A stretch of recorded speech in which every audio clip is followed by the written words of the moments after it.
Donc mon argument depuis longtemps est que le public israélien, qui est essentiellement une société militarisée, comme presque tout le monde est dans l'armée sauf les juifs orthodoxes, n'est-ce pas? Ils sont nourris de propagande israélienne dès la maternelle, donc je comprends tout à fait. Je veux dire, la sophistication de cette manipulation est stupéfiante. Elle imprègne tout. Donc oui, je comprends tout à fait, sans justifier, pourquoi nous avons de jeunes enfants de 18, 19, 20 ans, allant à Gaza en pensant qu'ils doivent tous les tuer.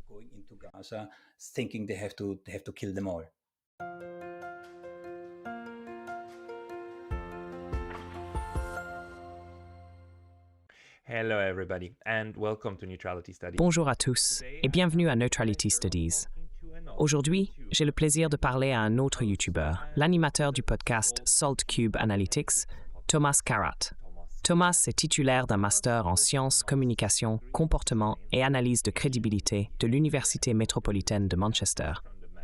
Il a travaillé pour la direction supérieure dans des entreprises technologiques multinationales où il était responsable de l'évaluation de la crédibilité et des négociations. En tant que tel, il est un analyste comportemental professionnel et formé à la détection de la tromperie. Dans son podcast, il met ses compétences en pratique publiquement, essayant de montrer comment non seulement les humains, mais même des machines comme ChatGPT peuvent nous tromper. Il a également interviewé une série de personnes très intéressantes, comme l'ambassadeur Chas Freeman, Daniel Ganser, Avi Shlaim et même Noam Chomsky. Aujourd'hui, nous voulons parler de son travail et de sa motivation pour sa chaîne. Alors Thomas, bienvenue dans l'émission. Merci de m'avoir invité, Pascal. J'attendais vraiment de conversation avec impatience. De même, parce que j'hésite à vous présenter comme un YouTuber en géopolitique, puisque je pense que ce sur quoi vous vous concentrez, c'est davantage la politique en général et la manière dont, peut-être, le système politique fonctionne. Mais comment les politiciens travaillent et qui dit quoi, n'est-ce pas? Pourriez-vous peut-être nous expliquer un peu le contexte de votre chaîne, ce qui vous a poussé vers YouTube et ce que vous visez à offrir aux spectateurs moyens?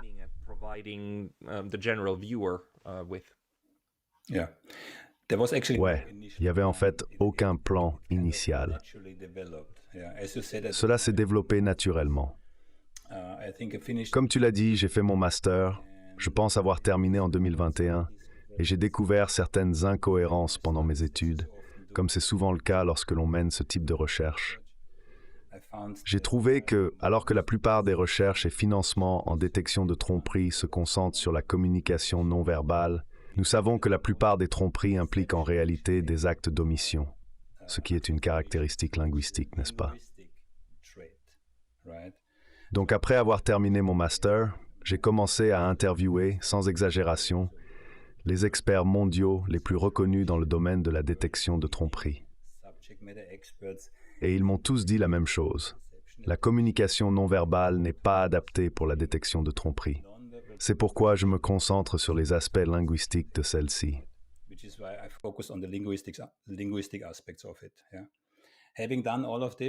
Ayant fait tout cela, et vous pouvez trouver, je pense, au moins 20 interviews avec ces experts en la matière sur ma chaîne, j'ai quelque peu penché vers mon intérêt, qui est, depuis que j'ai 16 ans, ce qui se passe dans le monde.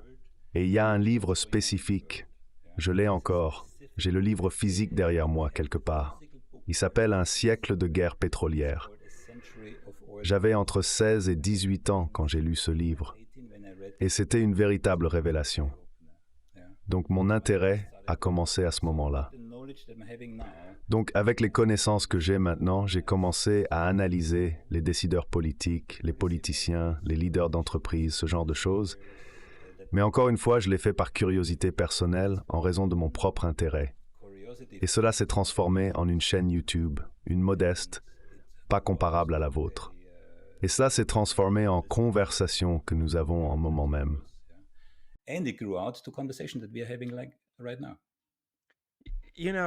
Vous savez, avoir une chaîne YouTube est une merveilleuse excuse pour simplement écrire à des personnes célèbres et leur dire que j'aimerais leur parler parce que j'ai des questions.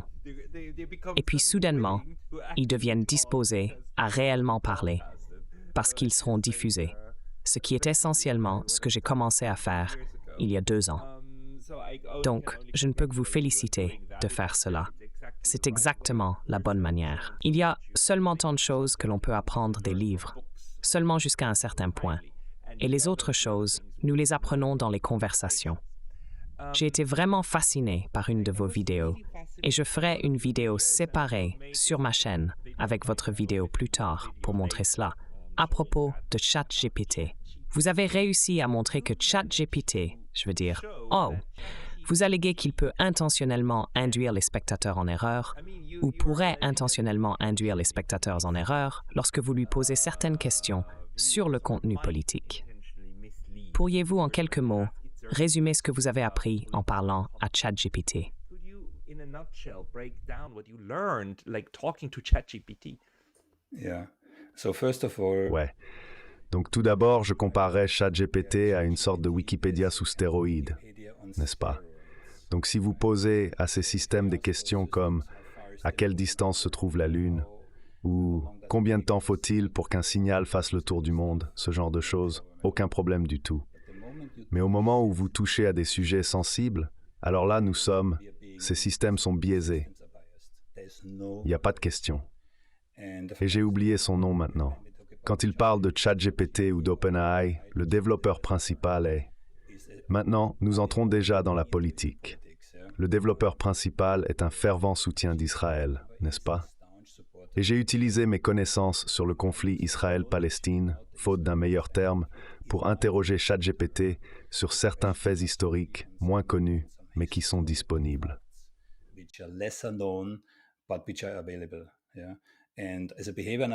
En tant qu'analyste du comportement, j'ai conduit ChatGPT dans l'entonnoir de la vérité. Nous appelons cela l'entonnoir de la vérité, où au début ChatGPT disait non, ça ne s'est jamais passé, et à la fin il n'y avait pas d'autre issue pour lui que d'accepter. Oui, cela s'est passé. Et dans la vidéo dont vous parlez, il y a, je pense, 3 ou 4 exemples différents de cela. J'en ai plus, mais j'ai fait mon point avec cela. Donc ce que je dis aux gens, c'est que si vous utilisez ces types de systèmes, parfait, utilisez-les. Mais vos connaissances doivent être à un niveau qui vous permet de repérer les erreurs ou la manipulation ou la tromperie, n'est-ce pas? Parce que ChatGPT présente l'information comme si c'était la vérité. C'est absolument ça. Il le présente avec une confiance qui vous empêche presque de remettre en question les résultats.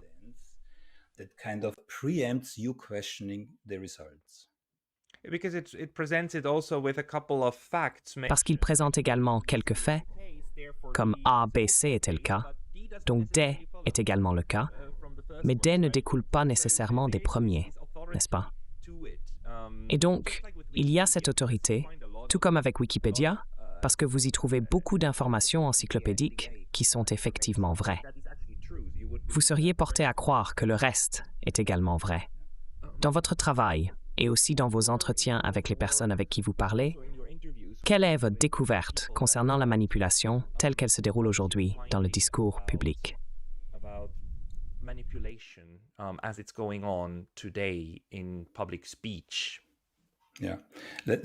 Ouais, laissez-moi donner un peu de contexte.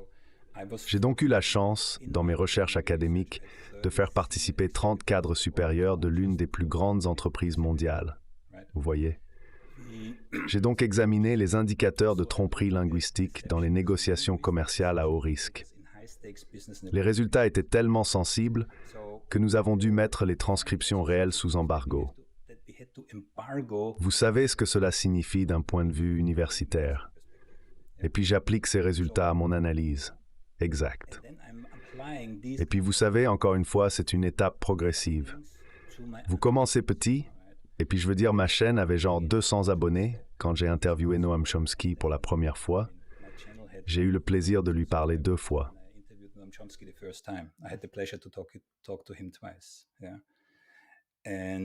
Ouais. Et tu sais, les informations que tu obtiens de ces types de personnes et mes propres découvertes, elles correspondent, n'est-ce pas? Et c'est intéressant à observer. Et puis bien sûr, il y a maintenant la tentation d'aller plus loin et de tomber davantage dans cette direction. On pourrait appeler ça un terrier de lapin. Mais ce qui est absolument clair, j'ai des exemples très précis. Les gens pensent qu'ils ont un contrôle total sur ce qu'ils disent. Mais ce n'est pas vrai. Il y a un petit autotest sur mon site web. Il vous faut 1 minute ou 2 pour réaliser que vous avez beaucoup moins de contrôle sur ce que vous dites que vous ne le pensez. Mais ça donne une opportunité. Cela donne l'opportunité d'analyser réellement ce que les gens ont dit dans le passé.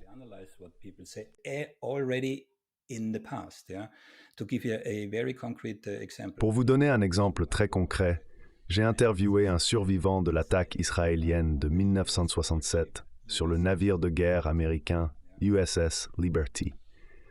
En faisant mes recherches pour cette interview, j'ai découvert que c'était le secrétaire d'État Robert McNamara qui était alors impliqué dans cette controverse. Vous savez, le navire a été attaqué par Israël pendant plusieurs heures. Et la 6e flotte était dans les parages et a envoyé des avions pour aider l'USS Liberty, mais ils ont été rappelés, n'est-ce pas? Je peux vous en dire plus à ce sujet. Mais ensuite, la question était, pourquoi ces avions, qui étaient censés sauver des vies américaines, ont-ils été rappelés? Et Robert McNamara, qui était impliqué avec Lyndon Johnson lorsqu'il a été interrogé à plusieurs reprises par les journalistes, pourquoi les avez-vous rappelés?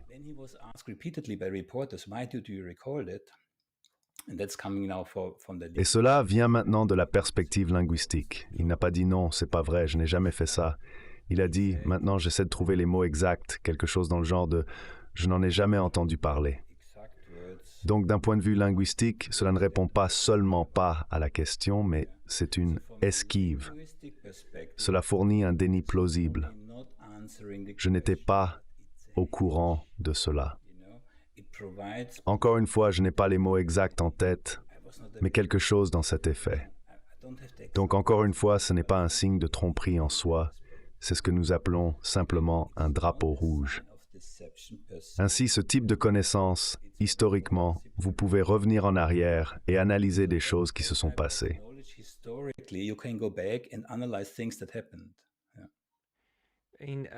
Les politiciens doués sont naturellement bons pour ce genre de réflexion, très rapide, sur la manière de formuler et reformuler leurs phrases, afin d'obtenir un impact maximal sur l'audience et de minimiser les risques pour eux-mêmes, provenant des mots qui sortent de leur bouche. Et j'ai vu quelques politiciens qui semblent faire cela de manière subconsciente, parce qu'ils sont tout simplement extrêmement doués pour cela. Mais qu'en est-il de l'auto-tromperie? Combien de personnes que vous avez analysées, pensez-vous qu'elles font cela volontairement? Et combien d'entre elles le font de manière subconsciente, simplement en vertu de qui elles sont?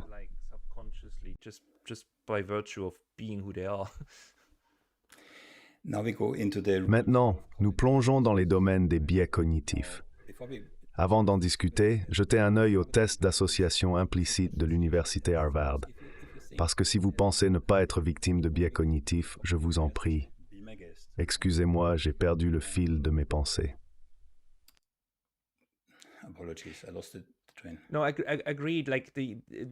Non, je suis d'accord.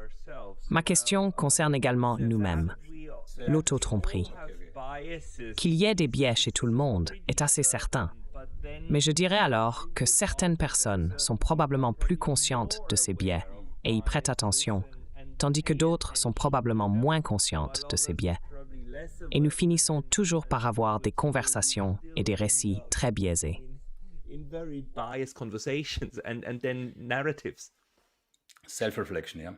L'autoréflexion, oui.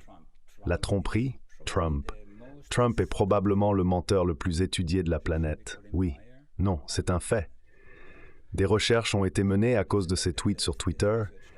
On estime qu'il a dit, je ne sais pas, entre 30 000 et 60 000 mensonges. Et puis la question est, en revenant à l'auto-tromperie, croit-il réellement ce qu'il dit? C'est la grande question. Et il y a eu des études linguistiques à ce sujet qui montrent qu'il ne les croit pas. Il sait exactement ce qu'il fait. La question que vous venez de poser pour la détection de la tromperie est très critique, parce que si une personne croit vraiment ce qu'elle dit, alors il n'y a aucun indicateur. he or she is saying, then there are no indicators whatsoever. Yeah. Ce qui fait qu'une personne, je veux dire, nous pouvons parler du conflit Israël-Palestine. Je veux dire, les images que nous voyons, comme je l'ai dit auparavant, pénètrent dans le subconscient.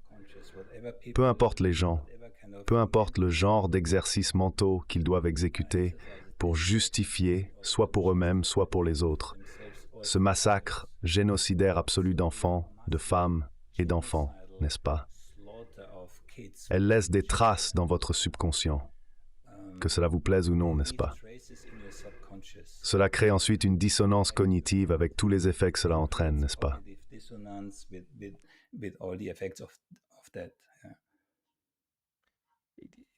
C'est une grande question que je me pose depuis des années et je ne peux tout simplement pas y répondre. Les personnes qui disent des absurdités totales y croient-elles? Parce que nous construisons des guerres entières autour de cela, ou la justification de la guerre. La justification pour ne pas avoir de véritables négociations honnêtes avec Vladimir Poutine sur comment mettre fin à la guerre en Ukraine. Est-ce une série de mensonges que je crois avoir été complètement réfutés? Mais cela n'a pas d'importance.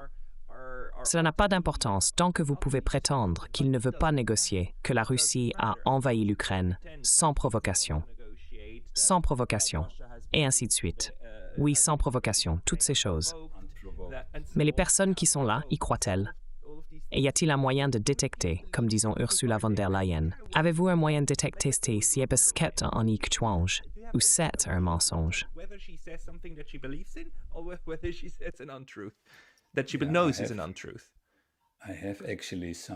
J'ai en fait quelque chose ici d'Ursula von der Leyen, parce que cela démontre tellement les doubles standards.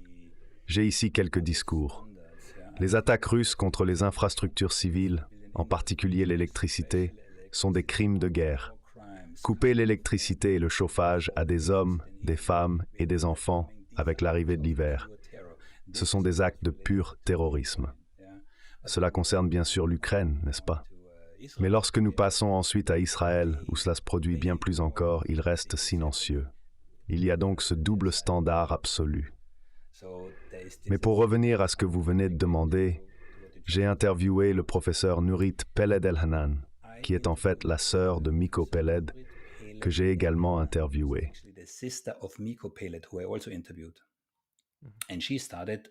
Et elle a étudié le racisme dans les manuels scolaires israéliens. Donc mon argument depuis longtemps est que le public israélien, qui est essentiellement une société militarisée, comme presque tout le monde est dans l'armée sauf les juifs orthodoxes, n'est-ce pas? Ils sont nourris de propagande israélienne dès la maternelle. Donc je comprends tout à fait. Je veux dire, la sophistication de cette manipulation est stupéfiante. Elle imprègne tout. Donc oui, je comprends tout à fait, je ne justifie pas, mais je comprends pourquoi nous avons de jeunes enfants de 18, 19, 20 ans qui entrent dans Gaza en pensant qu'ils doivent tous les tuer. Je comprends, oui.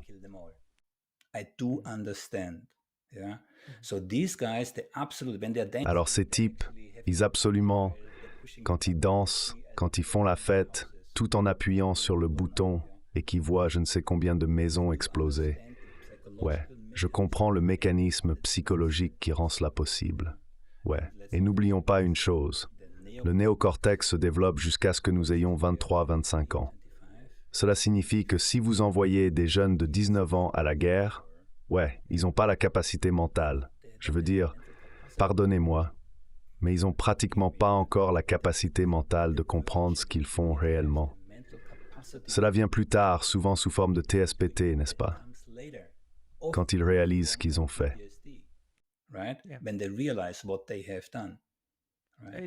C'est pourquoi les vieux aiment envoyer les jeunes hommes et femmes à la guerre.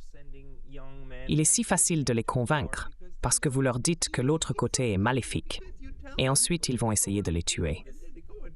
Ce n'est pas juste parce qu'ils sont agiles et tuent. La déshumanisation est ce mot-clé. You're carrying more forward. Et la chose intéressante, bien sûr, est que l'autre côté de l'argument essaye généralement de nous dépeindre comme des théoriciens du complot et comme des personnes qui tentent de tromper et de faire de la tromperie, n'est-ce pas? Vous parlez à l'un des théoriciens du complot les plus célèbres de Suisse, Daniel Ganser. Daniel Ganser, à mon avis, est un universitaire assez brillant, bien que je n'ai pas lu ses livres sur le 11 septembre. Et je sais qu'il est le plus célèbre pour cela. C'est un type très intelligent. Et il remplit, vous savez, des salles avec des gens comme 2000 personnes et leur parle et donne des conférences. Et pour cela, il est critiqué comme étant, vous savez, un théoricien du complot et étant maléfique et capable de manipuler les gens. Quelle est votre impression de Daniel Ganser? What is your impression of Daniel Ganser? He's an academic. Il est universitaire. C'est un esprit brillant. Je ne peux pas le dire autrement. Les gens qui le critiquent en tant que personne. Il n'y a aucune critique sur les faits qu'il présente. Juste pour vous donner un exemple, la majorité des Américains, si vous leur demandez « D'accord, le 11 septembre, qu'est-ce qui s'est passé ?» Ils diront « 2 avions, 2 bâtiments. » Mais y avait-il autre chose? Ah, effectivement, le Pentagone aussi. Mais qu'un 3e bâtiment à New York se soit effondré ce jour-là, qui n'a pas été frappé par un avion, à cause d'un incendie de bureau, c'est une chose. Mais que ce bâtiment soit tombé en chute libre, symétriquement dans son propre empreinte, j'ai un intervieweur qui a dit qu'il faudrait changer les lois de l'univers pour que cela se produise.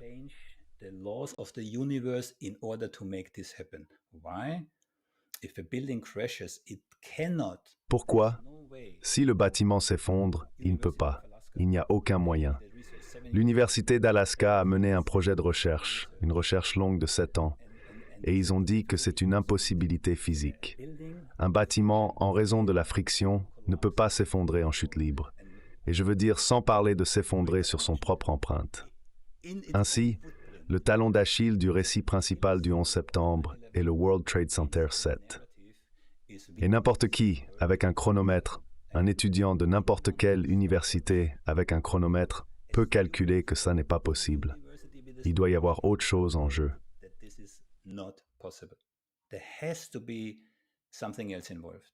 Et j'aimerais vraiment savoir quelle est toute l'histoire derrière cela. Je n'ai pas répondu à la question. Non, vous ne l'avez pas fait, mais... No, you didn't, but Ouais, alors qu'en penses-tu?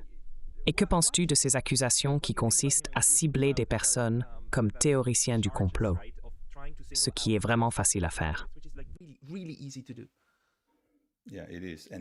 Oui, c'est le cas. Et je pense que le terme théoricien du complot est apparu après l'assassinat de Kennedy, où la CIA a tenté de manipuler les sentiments de la population. Je crois que c'est la première fois qu'il a été utilisé. Et si mes informations sont correctes, il vient effectivement de la CIA, n'est-ce pas? Donc c'est une tactique. C'est simplement une tactique pour faire taire les critiques. Et pour faire taire les critiques encore, Daniel Ganser a perdu son emploi à l'université. Le professeur Nurit, dont j'ai déjà parlé, a vécu la même chose. Donc ce ne sont pas seulement quelques illuminés qui répandent des mensonges éhontés sur les réseaux sociaux, mais les universitaires sont réduits au silence, là où les universités sont censées être ce genre de domaine libre où l'on peut explorer n'importe quel type d'idée. Rien n'est plus éloigné de la vérité en ce moment.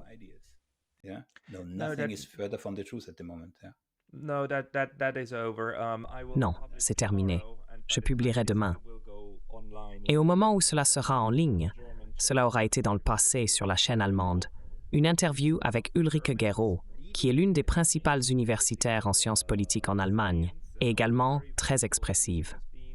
Et elle a été renvoyée d'une université à cause d'accusations de plagiat, qui sont, à mon avis, totalement infondées. Mais les universitaires qui s'expriment, ils perdent leur emploi. Et sommes dans ce genre d'environnement.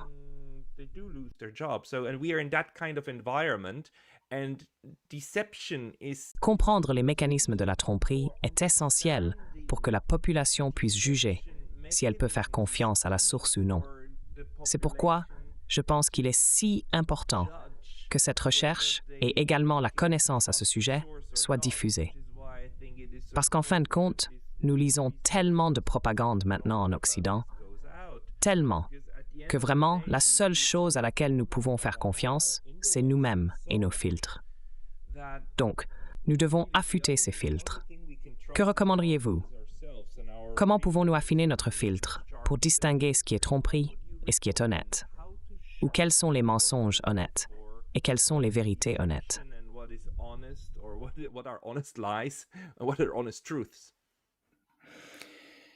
C'est compliqué. Nous vivons dans une société en déclin. C'est mon observation absolue. Cela signifie que les gens ont d'autres problèmes. Ils ont peur de perdre leur emploi, leur hypothèque, la deuxième ou troisième hypothèque.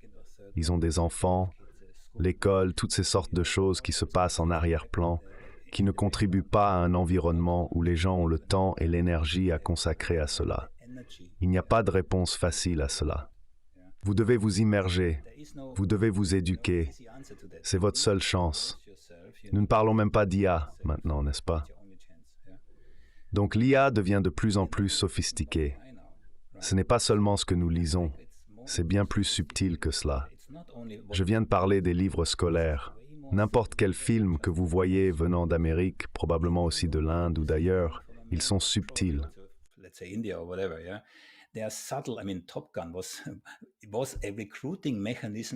Je veux dire, Top Gun était un mécanisme de recrutement pour l'armée américaine, n'est-ce pas? Ce genre de choses. Oui, donc ça se retrouve partout.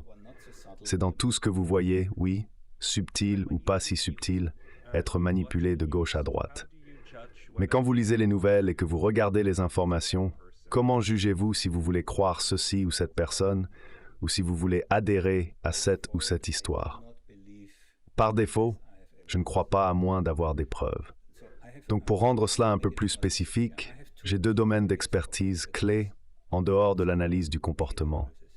L'un est le conflit au Moyen-Orient, et l'autre est la situation géopolitique concernant, disons, la guerre par procuration entre les États-Unis et la Russie.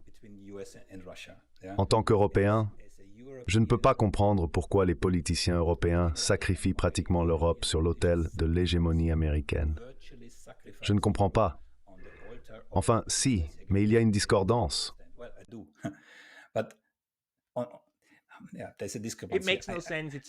Cela n'a aucun sens. C'est une chose stupide à faire. Nous pouvons comprendre cela. Nous pouvons expliquer les mécanismes derrière, mais c'est toujours une chose extrêmement stupide à faire. Et cela rend difficile à accepter.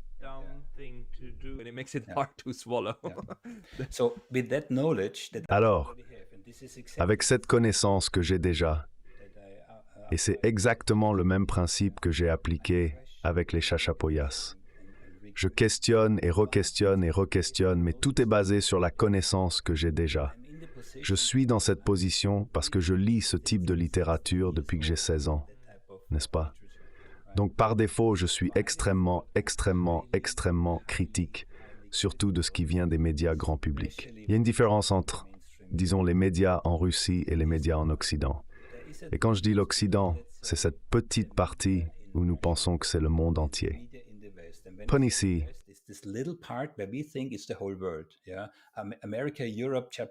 L'Amérique, l'Europe, le Japon, vous savez, cela représente 16% de la population mondiale, ce que nous pensons être le monde entier. Alors, ce qui sort de cette bulle médiatique, vous devez être extrêmement critique. En Russie, les gens savent, vous savez, c'est de la propagande. Mais ici, en Occident, nous ne savons pas. Nous supposons que c'est la vérité objective.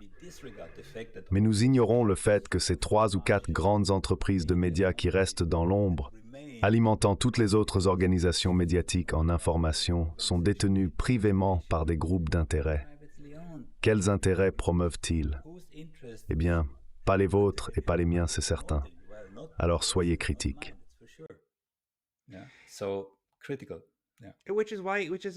C'est pourquoi, vous savez, malgré toutes mes critiques de la propagande occidentale, je dois dire qu'ils sont absolument fantastiques. Vous savez, ils sont vraiment bons en matière de propagande. Une propagande que personne ne croit est une mauvaise propagande. Une propagande que tout le monde croit, vous savez, ils font vraiment du bon travail.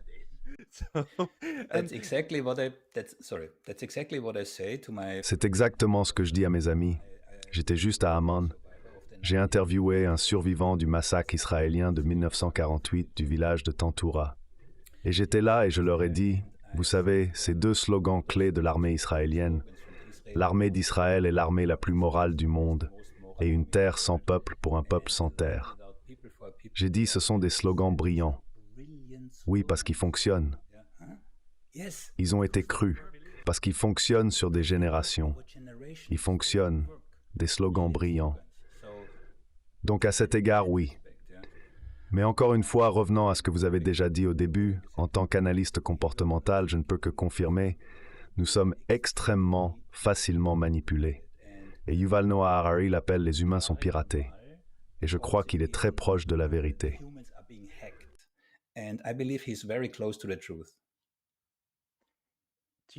Avez-vous un conseil ou une recommandation sur comment vérifier si vous-même ou nous avons été induits en erreur?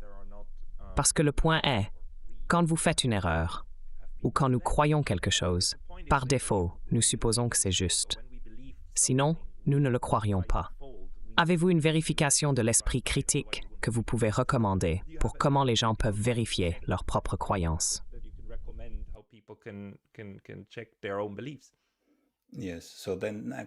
Oui. Revenons au test d'association implicite que j'ai déjà mentionné comme point de départ. La première chose que vous devez réaliser, c'est que, malgré le fait de savoir tout cela, je suis toujours susceptible de tomber victime de biais cognitifs. Donc j'invite chacun de vos téléspectateurs à aller sur le site de l'Université Harvard, taper juste Harvard et test d'association implicite. Je pense qu'ils ont 20 exemples différents dans divers domaines. Êtes-vous raciste? Êtes-vous homophobe? Peu importe ce que ça peut être, vous pouvez voir. Mais c'est juste pour vous montrer de manière objective. Il n'y a aucun moyen de tricher et vous pouvez répéter ces tests. Même alors, vous savez qu'il n'y a aucun moyen de tricher. Donc, la première étape est la prise de conscience que nous, les humains, avons des crânes modernes, mais des esprits anciens.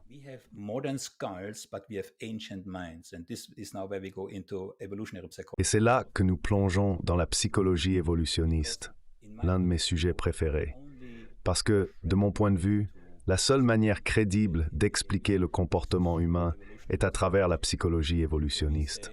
La plupart des psychologues et universitaires mainstream disent que l'évolution, donc Darwin avait raison jusqu'ici, mais le cerveau est une exception. Cependant, je suis d'accord avec un certain nombre de psychologues évolutionnistes vraiment intéressants qui disent « Non, tout mécanisme dans notre cerveau est là parce qu'il sert un but évolutif. Et c'est pourquoi ils sont si forts. » Je pourrais vous donner quelques exemples. Par exemple, l'effet de halo. Nous supposons, si une personne est très bonne dans un domaine, nous supposons automatiquement « Hey, cette personne est également très bonne dans ces autres domaines. »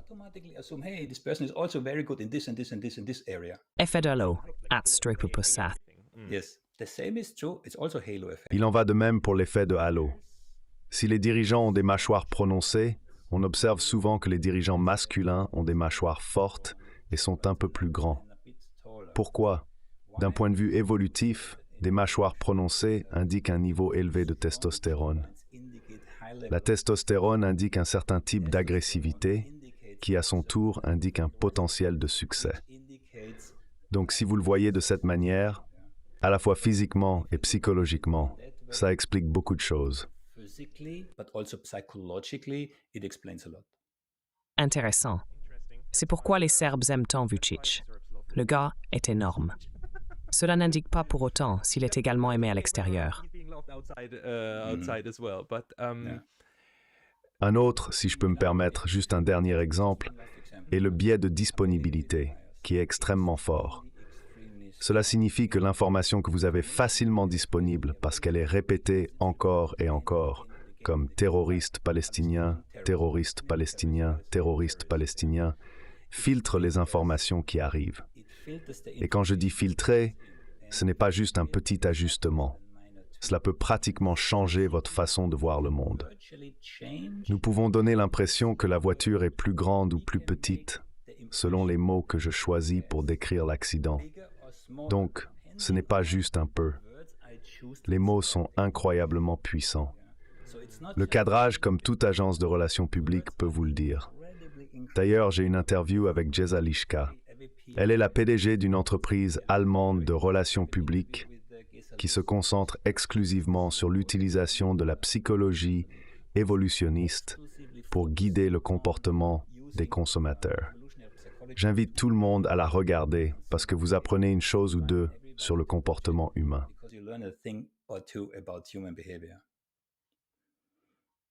Vous savez, c'est ce qui est si effrayant. Et ou moi, en tant que spécialiste des relations internationales, j'essaie de comprendre si nous, les humains, sommes réellement aux commandes des États-nations, ou si ces structures plus grandes que nous avons au-dessus de nous se déplacent indépendamment de nous. Dans le sens que, vous savez, vous et moi, nous sommes des amas de cellules.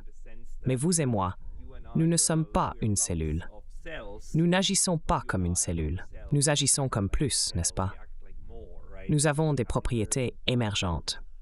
Et ces facteurs psychologiques indiqueraient alors qu'en tant que groupe, en tant que grand groupe, ces grands groupes agissent indépendamment et différemment de chaque individu.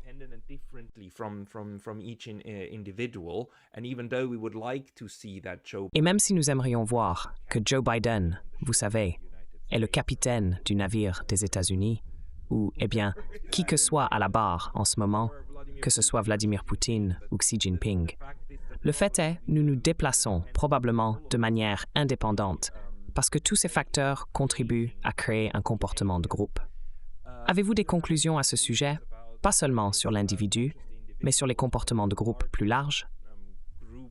Oui, les comportements de groupe sont extrêmement importants. Comment dois-je dire cela? J'avais de l'expérience à disposition.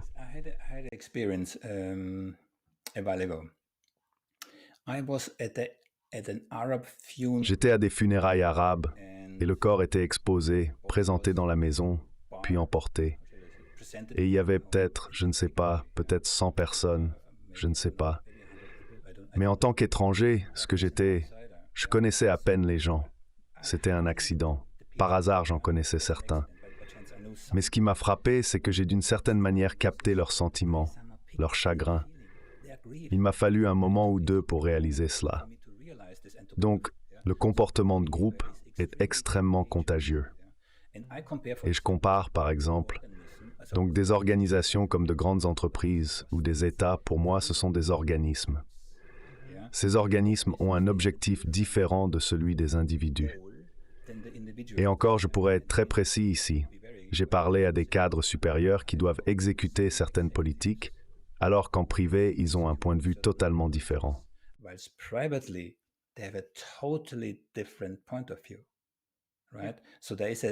Donc il existe un écart absolu entre l'individu, indépendamment de sa fonction et de sa position, et l'organisme dans son ensemble, ce qui me préoccupe. Au niveau de l'État, il y a deux choses. Premièrement, l'organisation de l'État est différente de celle de l'individu. Au niveau individuel, j'ai regardé avec beaucoup d'intérêt la rencontre qu'Obama a eue avec Poutine à Moscou aujourd'hui.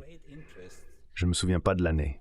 Mais l'affichage comportemental, d'accord, peut-être devrais-je clarifier une chose. J'ai dit que la communication non verbale est inadaptée. Et ce n'est pas ce que je voulais dire. Ce que je voulais dire, c'est que un ensemble complet d'universitaires soutient que la communication non verbale est inadaptée pour la détection de la tromperie. Cependant, la communication non verbale est absolument précieuse, surtout lorsqu'elle est vue à travers le prisme de la psychologie évolutionniste.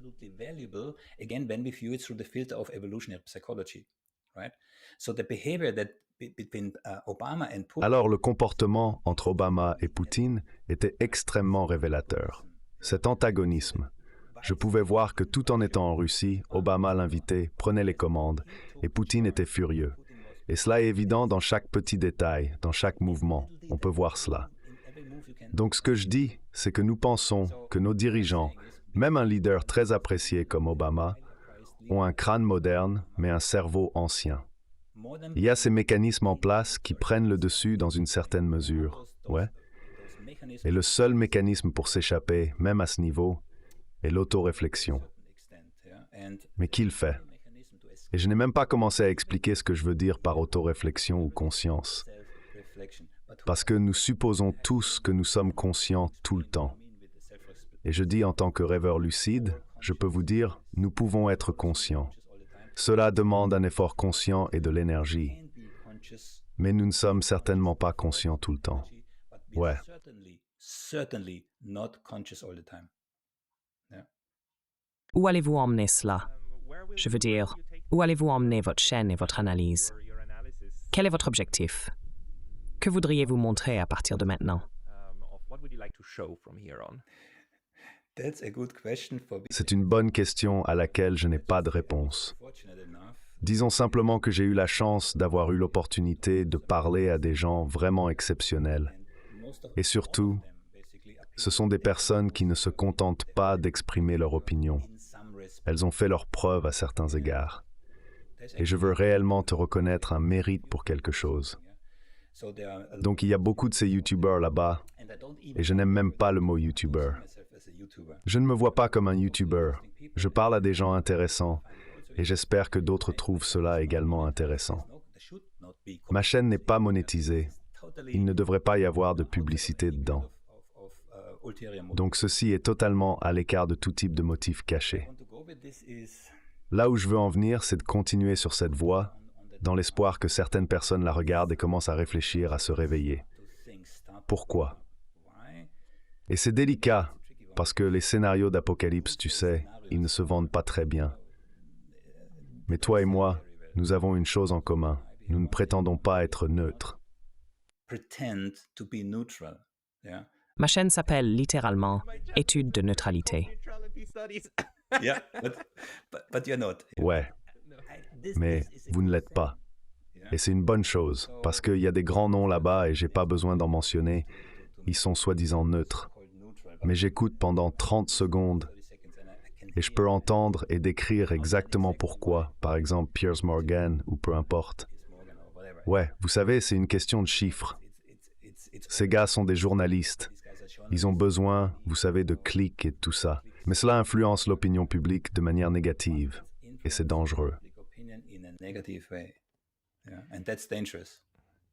Yeah, and I think Ouais, et je pense que la chose la plus honnête à faire est de montrer ses inclinaisons politiques, d'être ouvert à ce sujet, ainsi qu'à ses propres biais, et ensuite laisser le spectateur juger, au lieu de prétendre être neutre. L'étude de la neutralité n'est pas la même chose qu'être neutre. Pas du tout. Je suis de gauche, et je vais essayer de rester fidèle à cela. Les gens ont besoin de savoir cela pour que mes amis du côté droit du spectre puissent mettre mes commentaires dans la catégorie appropriée, n'est-ce pas? Et ensuite, les classer et en faire sens.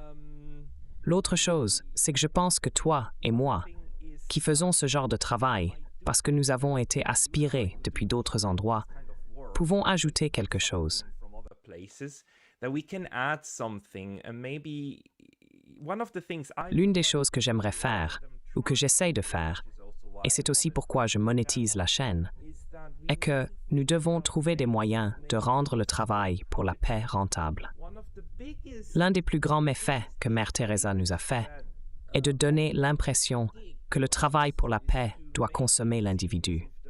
Vous savez, il faut être pauvre et il faut être un saint pour faire un véritable travail pour la paix. you have Et c'est nul, parce que cela aide juste le complexe militaro-industriel, parce qu'il est absolument accepté que vous pouvez gagner des millions ou des milliards de dollars en vendant des armes. that you can make millions or billions of dollars with selling weapons, but selling peace or peaceful interaction Mais vendre la paix ou les échanges pacifiques entre les États, eh bien, alors vous êtes censé être pauvre, etc. Et nous devons trouver des moyens de rendre le travail de la paix rentable. Nous devons trouver des moyens de décoder la propagande et de dompter ces bêtes, ces corporations et organisations internationales. international cooperation Nous ne pourrons probablement pas le faire de notre vivant, mais nous devons ajouter à ces voix. to these voices. Peut-être que c'est là que le journalisme indépendant et la recherche entrent en jeu. En faisant cela publiquement, avec d'autres, qui peuvent écouter, puis faire leur propre recherche et la porter plus loin. Je ne sais pas si vous êtes d'accord avec cela ou non. Do their own research and carry it forward. I don't know if you agree with that or not. I think Daniel Je pense que Daniel Gantzer est un bon exemple. Ils l'ont expulsé de l'université. Maintenant, il fait ses discours Il a, je pense, une organisation de paix, un forum de paix ou quelque chose comme ça. Il a créé toute une organisation autour de la paix. Ouais.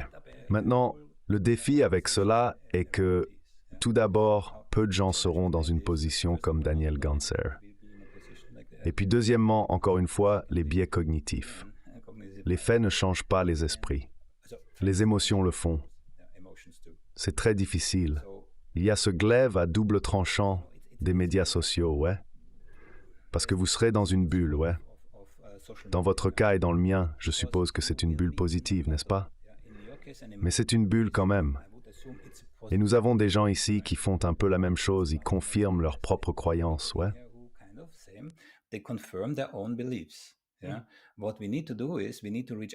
Ce que nous devons faire, c'est tendre la main aux gens. Nous devons trouver un moyen de rejoindre ceux qui ne sont pas déjà dans notre bulle. Et rapidement, du point de vue d'une analyse du comportement, nous avons 3 cerveaux, le tronc cérébral, le système limbique et le néocortex. Ce que je vois la plupart des gens faire comme erreur, c'est de discuter et de transmettre des informations via des faits. Néocortex, fait, fait, fait.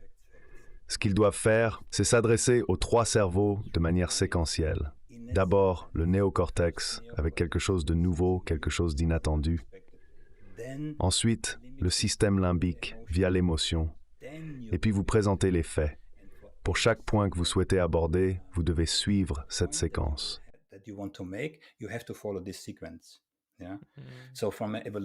Donc, d'un point de vue de la psychologie évolutionniste, ce serait la voie à suivre. Mais je l'ai essayé de temps en temps. C'est chronophage. Il faut vraiment être au top de sa forme. Donc si je devais faire une présentation TEDx ou quelque chose du genre, c'est là que je l'appliquerais. Dans certaines négociations commerciales, vous pouvez appliquer ces sortes de choses. Mais encore une fois, vous devez être au top de votre forme. Ce n'est pas quelque chose que vous pouvez activer tout le temps. Donc, pour revenir à votre question, que pourrions-nous faire? Nous devons atteindre des personnes qui sont dans une bulle différente, disons. Elles ont des types de croyances différents. Et là encore, vous ne pouvez pas les aborder avec des faits uniquement. Vous devez passer par la séquence que j'ai déjà mentionnée.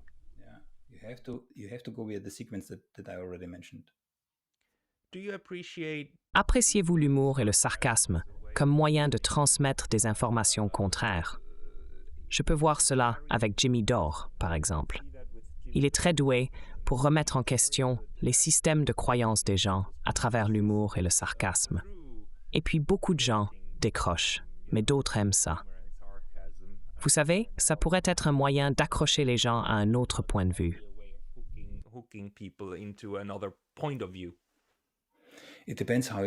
Cela dépend de la manière dont vous vous y prenez, n'est-ce pas?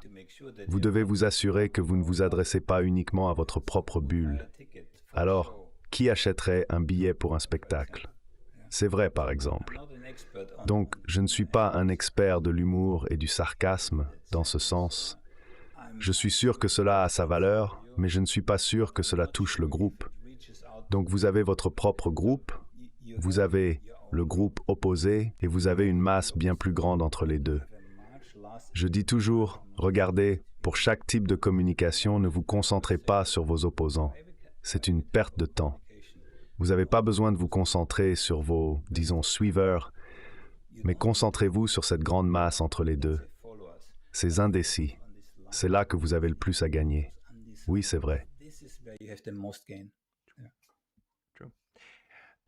Thomas Karat, animateur de SolCube Analytics. Tout le monde trouvera certaines de ces interviews brillantes sur ce réseau également dans un très proche avenir.